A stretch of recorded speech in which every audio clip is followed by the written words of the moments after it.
नमस्कार दोस्तों, आप देख रहे हैं डाटा 24 हरीश के साथ। और आज मैं आपको सुनाने जा रहा हूँ एक चुड़ैल की घटना, जिसे सुनकर आपकी रूह कांप उठेगी। यह कहानी हमारे गांव की एक काली चुड़ैल के बारे में है।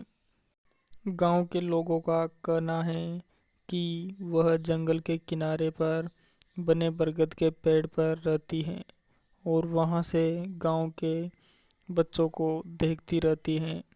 और जो बच्चा उसे पसंद आता है वह उसे मारकर उसका शिकार बना लेती हैं, उस पर अपना अधिकार जमा लेती हैं। पर वह चुड़ैल इस गांव में नहीं आती, क्योंकि हमारे गांव में हनुमान जी का मंदिर है और उसे गांव के बाहर उस बरगद के पेड़ पर बांध रखा है। इसीलिए वह चुड़ैल किसी बच्चे का उस बरगद के पेड़ तक आने का इंतज़ार करती है और फिर उसे अपने वश में कर कर मार कर खा जाती हैं। ऐसा गांव के सभी लोग बोलते हैं। इस गांव का कोई भी बच्चा जंगल के किनारे खड़े उस बड़े से बरगद के पेड़ के पास नहीं जाता है। यह सब बातें सोनू शहर से आए हुए अपने बुआ के लड़के दिल्लू से कह रहा था। दिल्लू शहर का था और उसे इन सब बातों पर विश्वास नहीं था। और वैसे भी ये दोनों बच्चे थे 10-12 वर्ष के उम्र के। दिल्लू उनसे बोला, हो क्या झूठ है दोस्तों, ये गांव के लोग तुम सब बच्चों को झूठ बोलते हैं।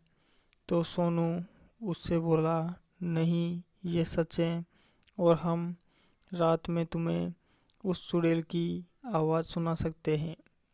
तो दिल्लू बोला, चलो ठीक है, आज शाम हम सब इसी जगह मिलेंगे और फिर हम सब मिलकर उस चुड़ैल की आवाज़ सुनेंगे।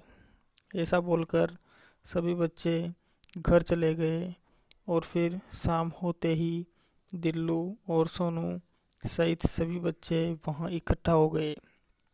तब सोनू उनसे बोला, हमें उस चुड़ैल की आवाज़ यहाँ नहीं सुनाई देगी, हमें इसके लिए उस पुराने खंडर के अंदर जाना होगा जो गांव के सबसे आखिरी में है।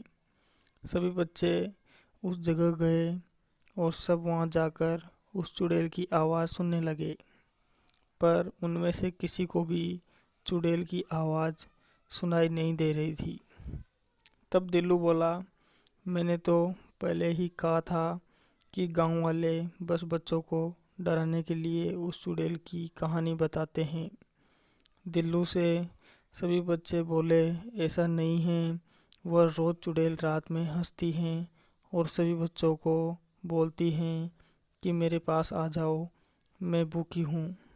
ऐसा कहकर सभी बच्चे उस जगह से जाने की सोचते हैं और दिल्लू भी उनके साथ उनका मजाक उड़ाते हुए जा रहा था। सब बच्चे आगे थे और दिल्लू उनके पीछे पीछे चल रहा था। वह सब थोड़ी ही दूर गए होंगे कि तभी उसे किसी के हंसने की आवाज़ आई और किसी ने कहा, हा हा हा हा हा, मेरे पास आओ दिल्लू, मैं भूखी हूँ। दिल्लू ये सुनकर डर गया और कांपने लगा। उसके मुंह से आवाज़ नहीं निकल रही थी, पर किसी तरह उसने अपने भाई सोनू को आवाज़ लगाई। तो सोनू और बाकी के सभी बच्चे दिल्लू के पास दौड़कर आए और बोले, अरे दिल्लू, तुझे क्या हुआ और तू इतना कांप क्यों रहा है? वो बोला कि मैंने अभी किसी को मेरा नाम लेते हुए सुना है। क्या तुम सभी ने भी सुना था? सब बच्चे बोले, नहीं, हमने तो कुछ भी नहीं सुना। सभी बच्चे बोले कि हमने तो तुझे पहले ही बताया था कि वो चुड़ैल की कहानी सच है। सब ने उसे उठाया और उससे कहा कि चल अब चलते हैं, कहीं वो चुड़ैल हमें देख ना ले। सब बच्चे अपने अपने घर लौट जाते हैं और दिल्लू सोनू दोनों भी अपने घर लौट आते हैं। सब कुछ सही था। दोनों बच्चे खाना खाकर सोने के ओर चल दिए। पर इधर दिल्लू की हालत खराब हो गई थी। उसे नींद नहीं आ रही थी। थोड़ी देर बाद उसे किसी की आवाज़ सुनाई दी। वो जो कोई भी उसे बाहर बुला रही थी। पर दिल्लू को बहुत डर लग रहा था।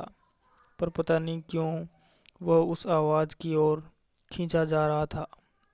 वह घर से बाहर निकला और उसने देखा कि सामने एक काले कपड़े पहने हुए एक औरत उसकी ओर अपनी पीठ किए खड़ी थी। वो औरत मन में कुछ गुनगुना रही थी। आसपास का माहौल भी काफ़ी खौफनाक था। चारों तरफ कोहरा छा रहा था और ऐसा लग रहा था जैसे कि पूरा गांव कोहरे में डूब गया हो। ठंड बिल्कुल ऐसी थी जैसे नंगे जिस्म पे कोई सुई चुभो रहा हो। आसपास के माहौल में ऐसी आवाज़ें आ रही थी जैसे कि कई सारे डरावने जानवर आसपास हो, पर कोई नहीं दिख रहा था। ऐसे भीषण और खून को जमा देने वाले वातावरण में अच्छे अच्छे सूरमाओं की हालत खराब हो जाए। तो यह तो फिर भी छोटा बच्चा था। वह काले कपड़े वाली औरत धीरे धीरे जाने लगी और उसके पीछे पीछे दिल्लू भी जा रहा था। अब वह अपने वश में नहीं था और वह चुड़ैल के साथ साथ गांव से होकर उस चुड़ैल के बरगद वाले पेड़ तक जाए जा रहा था। थोड़ी देर बाद वह उस बरगद के पेड़ के पास खड़ा था। उसे होश आया और उसने देखा कि वह अपने घर में न होकर एक बड़े से बरगद के पेड़ के पास खड़ा है। वह डर गया और चिल्लाने लगा, मैं यहाँ कैसे आया? मम्मी पापा आप कहाँ हो? मुझे यहाँ डर लग रहा है। लेकिन कोई फ़ायदा नहीं। फिर आसपास किसी के ज़ोर से चिल्लाने और हंसने की आवाज़ आने लगी। दिल्लू की हालत काफ़ी ख़राब हो चुकी थी। उसकी आंखों में आंसू बह रहे थे। वह डर के मारे इधर उधर देख रहा था। तभी उसने देखा कि उस बरगद के पेड़ पर एक काले रंग की शाल ओढ़े हुए एक बूढ़ी औरत खड़ी थी।